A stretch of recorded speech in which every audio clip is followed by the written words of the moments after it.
اعوذ باللہ من الشیطان الرجیم بسم اللہ الرحمن الرحیم۔ السلام علیکم،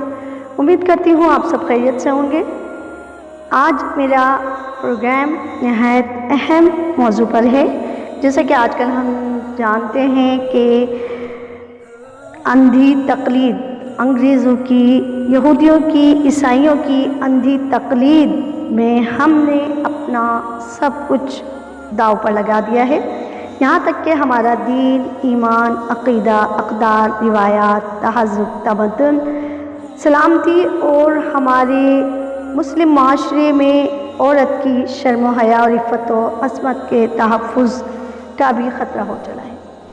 ہم اپنی خواتین کو یہ بات بتانا چاہتے ہیں کہ آپ کو اللہ کا شکر گزار ہونا چاہیے اور ہر وقت ہر حال میں اللہ کا شکر ادا کرنا چاہیے کہ اس نے آپ کو عورت بنا کر تخلیق کیا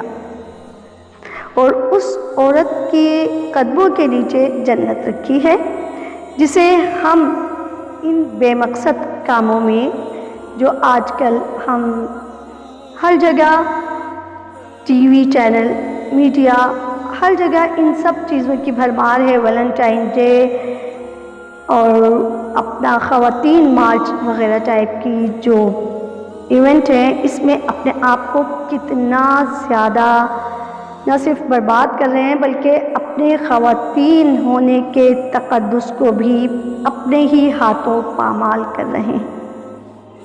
میرے پروگرام بنانے کا مقصد صرف یہ ہے کہ آئیے ہم اس بات پر اللہ کا شکر ادا کریں کہ ہم نے مسلم معاشرے میں اور اللہ نے ہمیں مسلمان عورت بنا کر پیدا کیا ہے۔ جس طریقے سے میں نے کہا کہ سب سے بڑا مقصد خواتین میں اپنے دین اور ایمان اور عقیدے کی حفاظت ہونا چاہیے۔ ہمیں اپنی اقدار اور روایات اور تہذیب و تمدن اور سلامتی، مسلم معاشرے میں شرم و حیا اور عفت و عصمت کے تحفظ کا شعور بیدار کرنا ہے، اور یہی چیز ہمیں ان لوگوں کو بتانی ہے جو ہمیں ہمارے اس منصب سے ہٹا رہے ہیں یا ہٹانے کی کوششوں کے درپے ہیں کہ ہم مسلم خواتین ایسے ماحول میں رہ کر بھی اپنے آپ کو کس طرح باعزت باعصمت بناتی ہے۔ آج بدقسمتی سے شیطانی قوتوں کا سب سے بڑا ہدف عورت ہے۔ ان قوتوں کی تمام تر کوششوں کا محور یہ ہے کہ انسانی معاشرے کو تباہی کے آخری گڑھے تک پہنچا دیا جائے، جس کے لیے عورت صنف نازک ان کا بڑا ہتھیار ہے۔ عورت کے نام پر آزادی، بے باکی، فحاشی اور عریانی کا جو سیلاب امڈا ہوا ہے، یہ انہی شیطانی قوتوں کا پیدا کردہ ہے۔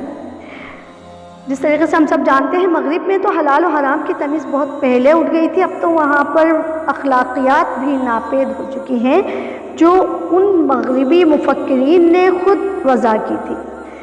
یہود و نصارہ اپنے اس کلچر کو مسلم معاشرے پر زبردستی مسلط کرنے اور ٹھوسنے کے پروگرام پر عمل کر رہے ہیں۔ یہ جیسے کہ میں نے آپ کو کہا، خواتین مارچ، ویلنٹائن ڈے، ان تمام جیسے ایونٹ پر مسلم عورت کو اکسا کر، اگر ہم آج اپنے ملک کے ذرائع ابلاغ، ٹی وی اور کیبل، اور اب تو ایک گلوبل ولیج بن گئی ہے دنیا، جہاں بھی دیکھیں دن رات چھپنے والے سینکڑوں اخبارات اور رسائل و جرائد پر ہم نظر ڈالیں تو ہمیں یہودی اور نصارہ کی سازش کی گہری چھاپ واضح نظر آئے گی۔ صرف ہمیں ان آنکھوں کی ضرورت ہے جس سے ہم یہ دیکھ سکیں۔ وہ پردہ آج یہ یہودی نصارہ ہمارے جسم سے اتار رہے ہیں، ہمارے سروں سے اتار رہے ہیں، یہ وہی پردہ ہماری آنکھوں پر ڈال کر اور ہمیں اپنے پروگرام، اپنے ایجنڈے پر عمل کرنے کے لیے اکسا رہے ہیں۔ تو آئیے ہمیں چاہیے کہ ہم ان کی اس سازش کا پردہ چاک کریں۔ اس کے علاوہ پاکستان بھر میں پھیلی ہوئی مغرب کی پروردہ NGOs یہودیوں کے دیے گئے ایجنڈے پر جس طرح تیزی سے عمل کر رہی ہیں، ان تمام تر سازشوں اور کوششوں کا مقصد صرف اور صرف یہ ہے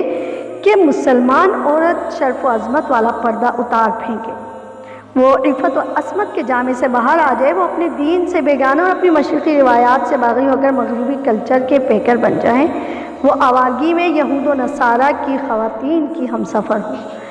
جن خواتین کو اللہ تعالیٰ نے توفیق دی ہے، وہ کفر کی اس شدید ترین یلغار کے باوجود حضور نبی کریم صلی اللہ علیہ وسلم کے فرمان کے مطابق عزو علیہ بالنواہد کے مصداق دین کو مضبوطی سے تھامے ہوئی ہیں۔ انہوں نے اپنی شرم و حیا کا پردہ چاک نہیں کیا، وہ اپنی اقدار سے باغی نہیں ہوئیں، ان کا آئیڈیل کوئی فلمی اداکارہ یا فنکارہ نہیں، بلکہ وہ آج بھی ام المؤمنین سیدہ خدیجہ طاہرہ، ام المؤمنین حضرت عائشہ صدیقہ اور حضرت فاطمہ رضی اللہ عنہم کی پاکیزہ سیرت و کردار کو اپنے سینے سے لگائی ہوئی ہیں۔ اور میرا یہ آج کا پروگرام بھی انہی قدسی صفت ماؤں کی سیرت اور طرز زندگی کا علم بردار ہے۔ اب دیکھنا یہ ہے کہ کون خوش نصیب خواتین ان گلدستوں کی خوشبو سے اپنے کردار و عمل کو معطر کرتی ہیں۔ اللہ تعالیٰ آپ کو اور ہم سب کو عمل کی توفیق عطا فرمائے، آمین یا رب العالمین۔ پروگرام پسند آیا ہو تو پلیز اسے لائک، کمنٹس اور شیئر کریں، چینل کو سبسکرائب ضرور کریں۔ اگر آپ نے ابھی تک میرے چینل کو سبسکرائب نہیں کیا ہے تو پلیز اسے ضرور سبسکرائب کریں۔ اپنا خیال رکھیں، اللہ حافظ۔